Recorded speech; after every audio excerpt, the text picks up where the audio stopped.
বন্ধুরা, ভিডিওটির চিত্রটির সাথে আপনারা খুবই পরিচিত।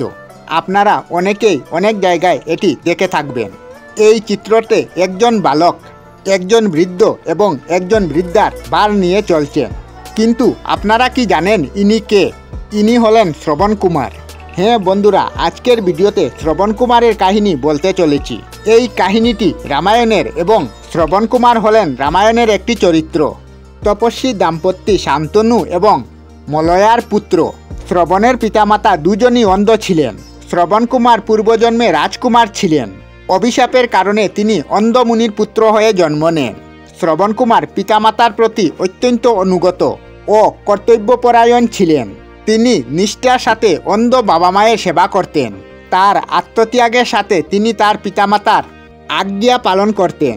শ্রবণ বাল্য থেকে কিশোরে পরিণত হলে মুনি দম্পতির বয়সের সাথে তীর্থ ভ্রমণের ইচ্ছা জাগে।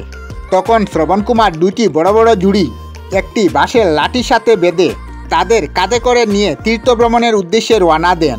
দীর্ঘ পথ যাওয়ার পর অন্ধ মুনির তৃষ্ণা বোধ করে। তখন তারা অযোধ্যার নিকট একটি অরণ্যে পৌঁছেছিলেন। শ্রবণ কুমার একটি গাছের নিচে বাবা মাকে রেখে পাশে সরজু নদীতে জল আনতে যান। অযোধ্যার রাজা দশরথ তখন মৃগয়া শিকারে এসেছেন। নদী থেকে জল ভরা কোনো জন্তুর জলপান করার আওয়াজ করে যুবরাজ দশরথ ওই দিশায় শব্দবাদী বাণ নিক্ষেপ করেন। কিন্তু ওই তীর সরাসরি শ্রবণ কুমারের বুকে এসে পড়ে এবং যার ফলে তিনি যন্ত্রণায় চিৎকার করে উঠেন। মানুষের কণ্ঠ শুনে ঘটনাস্থলে এসে শ্রবণ কুমারকে এই অবস্থায় দেখে হতবাক হয়ে পড়েন। শ্রবণ কুমার তখন দশরথকে বললেন যে তিনি তার তৃষ্ণার্ত অন্ধ পিতামাতার জন্য নদী থেকে জল আনতে এসেছেন, যারা তার জন্য অধীর আগ্রহে অপেক্ষা করছেন। তিনি যুবরাজ দশরথকে অনুরোধ করলেন তার বুকের তীরটি বের করতে এবং তাকে বেতা থেকে মুক্তি দিতে এবং তার বাবা মায়ের জন্য জল নিয়ে গিয়ে আগে তার পুত্রের মৃত্যুর বিষয় অভিহিত করতে। যুবরাজ তখন তার বুক থেকে তীর বের করলেন এবং তারপর অন্ধ বাবা মায়ের কাছে জলপূর্ণ পাত্র নিয়ে গেলে যারা তাদের প্রিয় পুত্রের জন্য অপেক্ষা করছিলেন। তখন দশরথ তাদের জল সরবরাহ করেন। তখন অন্ধ মা বাবা বুঝতে পারেন এটি তাদের ছেলে নয় এবং জল খেতে অস্বীকার করেন তার থেকে এবং জিজ্ঞাসা করলেন তিনি কে এবং তাদের ছেলের কি হয়েছে। দশরথ তখন তার পরিচয় প্রকাশ করলেন এবং যা ঘটেছিল তা বর্ণনা করলেন। অন্ধ পিতামাতা তাদের ছেলের দুর্দশার কথা জেনে নিজেদের নিয়ন্ত্রণে রাখতে পারলেননি এবং দশরথকে তাদের ছেলের কাছে নিয়ে যাওয়ার অনুরোধ করলেন। দশরথ তখন তাদের শ্রবণ কুমারের কাছে নিয়ে যান।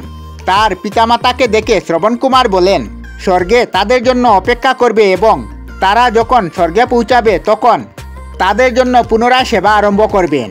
বাবা মা তার কাছে এই বিশেষ কথা শোনার পর শ্রবণ কুমার পিতার চরণে পড়ে দেহত্যাগ করলেন। এই শোকে অনুতপ্ত দশরথ মা বাবার কাছে ক্ষমা ভিক্ষা চান। দরিদ্র শোকাগ্রস্ত মা বাবা এই বিচ্ছেদ সহ্য করতে না পেরে রাজা দশরথকে নিজের পুত্র হত্যার জন্য অভিশাপ দেন। তারা অভিশাপ দেন যে দশরথ রাজারও পুত্র সুখে মৃত্যু হবে। রাজা দশরথকে অভিশাপ দেওয়ার পর পুত্র সুখে তাদের মৃত্যু হয়। এর ফলস্বরূপ আমরা সবাই জানি রাজা দশরথ তার প্রিয় পুত্র রামের 14 বৎসর বনবাসের কারণে তার কাছ থেকে বিচ্ছিন্ন হওয়ার কারণে বেদনায় মারা গিয়েছিলেন। আমরা আমাদের চ্যানেলে সব ধরনের ভিডিও আপলোড করি, যেমন ব্লগ, নিউজ, কুকিং ভিডিও, ধার্মিক আলোচনা ইত্যাদি। যদি আপনারা এই ধরনের ভিডিও দেখতে পছন্দ করেন তাহলে এই চ্যানেলটি নিশ্চয়ই সাবস্ক্রাইব করবেন।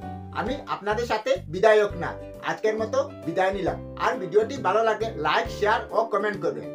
ভিডিওটি সম্পূর্ণ দেখার জন্য অশেষ ধন্যবাদ।